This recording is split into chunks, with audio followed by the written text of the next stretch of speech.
Antes de começar a apresentação propriamente dita, inspirado, acho que na vida, de que a vida não é só seminário, debate, eu queria convidar a Maraísa, que é uma jovem, que o Brasil precisa de jovens que participem bastante, e a Maraísa vai ler ali um texto, um poema do Brecht, que é sempre um poema muito engajado, e a partir daí a gente começa o nosso evento. O poema se chama De que serve a bondade, tá? De que serve a bondade quando os bondosos são logo abatidos? Ou são abatidos aqueles para que foram bondosos? De que serve a liberdade quando os livres têm que viver entre os não livres? De que serve a razão quando só a desrazão arranja a comida de que cada um precisa? Em vez de ser só bondosos, esforçai-vos por criar uma situação que torne impossível a bondade. E melhor, faça-a supérflua. Em vez de ser só livres, esforçai-vos por criar uma situação que a todos liberte. E também o amor da liberdade faça supérfluo. Em vez de ser só razoáveis, esforçai-vos por criar uma situação que faça da desrazão dos indivíduos um mau negócio. Bertold Brecht.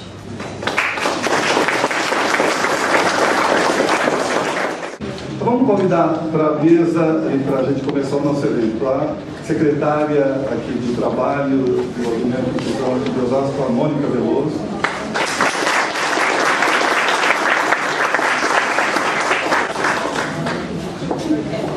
Vamos convidar para a mesa o Jorge Nazareno, que é presidente dos Sindicatos Metalúrgicos. Comentários a partir depois da fala do Dr. Eduardo, o Fábio Fonseca, que é diretor da local.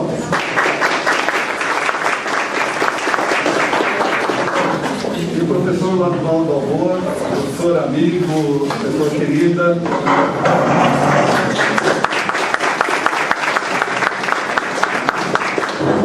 Professor amigo também, Coutinho, que vai fazer a exposição do mapa.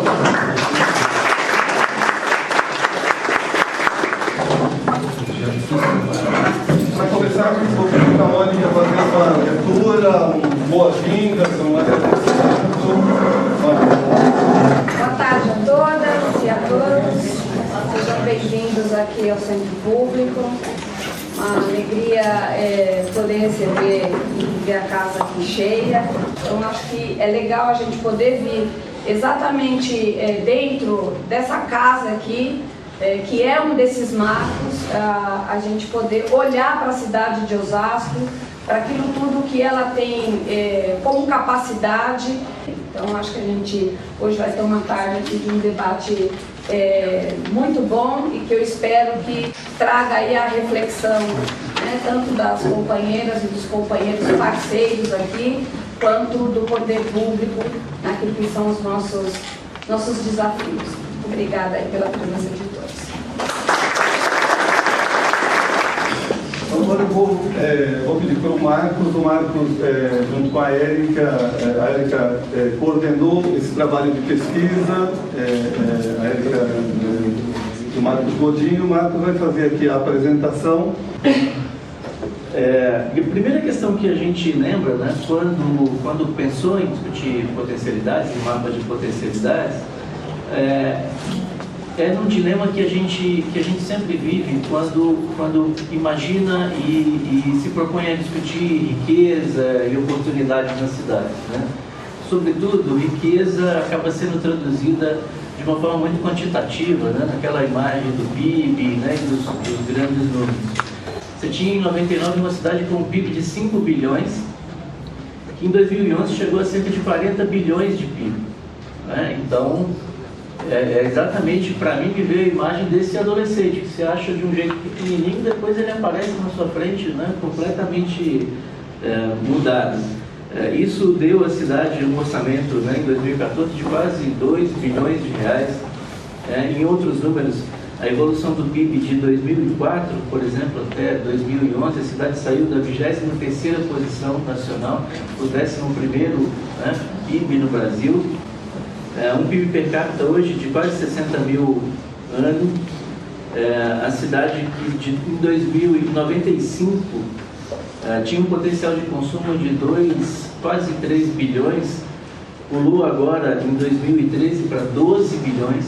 Hoje, né, é importante também compreender o papel que os serviços públicos têm, né, tanto na geração de riqueza, estrito senso, quanto na oferta de serviço para a população. Você está falando, e não é pouca coisa, porque quando a gente pensa também na relevância do setor industrial aqui, imaginar que cerca de metade, né, proporcionalmente, o setor dos serviços públicos já é metade do valor adicionado, mostrando que em relação a esse conjunto de elementos, capital intelectual, ou seja, universidade, centro de pesquisa, etc., né, recursos de infraestrutura energética, disponibilidade, então a cidade ela consegue oferecer um ambiente, né, amigável, né, um ambiente em que eventuais empreendedores, empresas, enfim, elas podem encontrar para cada um desses elementos possibilidades e recursos. Só para mencionar aqui, você tem dentro de atratividade, desde moagem, fabricação de alimentos, né, inclusive para animais, a fabricação de produtos alimentícios de forma geral, confecção de artigos de vestuário, fabricação de artigos para viagem, madeira, fabricação de produtos de madeira, de papel, enfim.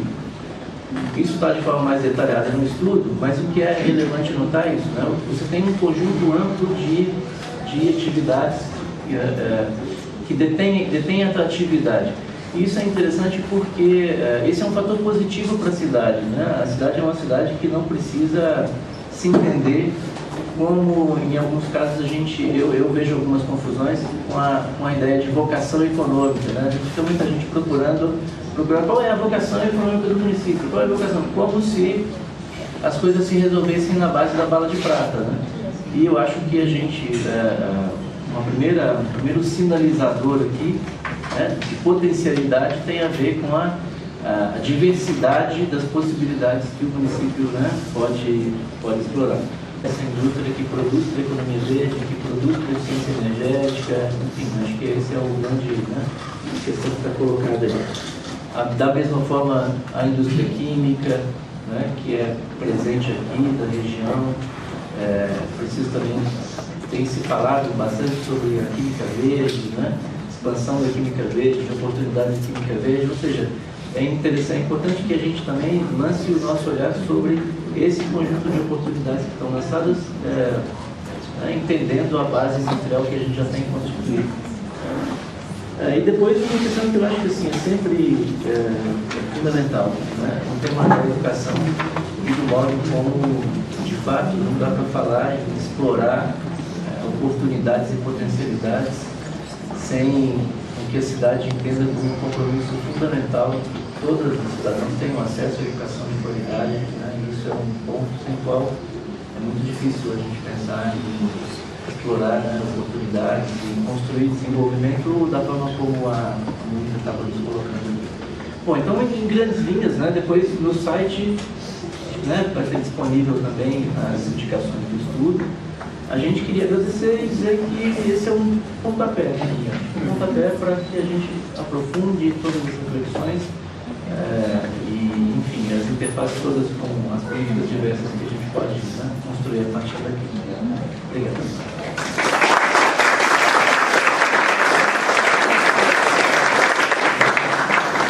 E a ideia, Marcos, é exatamente essa. Quando a gente conversava com a secretaria, com a Mônica, com o João Marcelo, e a ideia conversamos bastante, né, João, a ideia de fazer esse evento, mais do que nunca, a gente sempre tem a perspectiva de que um documento encerra um caminho, professor. E a gente está trabalhando com a ideia de que o documento, na verdade, ele é o fim de um momento, mas ele é o começo da agenda. Porque para pensar o caminho de oportunidade, exatamente por onde nós vamos. Então, a nossa expectativa, inclusive, todos já assinaram nesse livro, essa ideia que depois a gente possa, por e-mail, enviar esse material, seja o material integral, seja o resumo desse material, o texto inteiro tem 100 páginas. Às vezes, as pessoas têm tantas ocupações e tem um texto menor de apresentação, que a gente pode já mandar por e-mail logo na sequência para todos que desejarem, todos que disponibilizarem o e-mail, que é bem importante. Até porque o que o Marcos fala é a realidade. Vamos então aqui, com essa apresentação pública, de fato, vamos começar a fazer, João, o trabalho que nós queremos fazer, que nós gostamos de fazer, que é conversar com a sociedade para entender de onde nós viemos e para onde nós vamos. E para a gente é uma alegria ter hoje aqui, então, o professor Ladislau, com quem o Brasil inteiro, em todos os lugares, universidades, centros de pesquisa, estão toda hora falando de indicadores. O professor está sempre nos provocando, né? O trânsito que não se resolve, e a gente gasta tanto dinheiro assim, professor, no trânsito, mas ele não tem dinheiro para construir metrô. Então, na verdade, o que falta é a articulação dessas, vamos dizer assim, dessas demandas e dessas vontades de decidir. Então, para nós era muito oportuno tê-lo aqui, para, a partir dessa apresentação preliminar que fizemos, ter então, a fala do senhor, os comentários do senhor, e na sequência vamos ter o comentário de uma opinião sindical do Jorge e uma opinião empresarial do Fábio, para de fato a gente falar. Agora a gente pode, Mônica, ligar meio a nossa bússola e ir seguindo aí os nossos caminhos. Então, com a palavra, o professor Ladislau Galvão.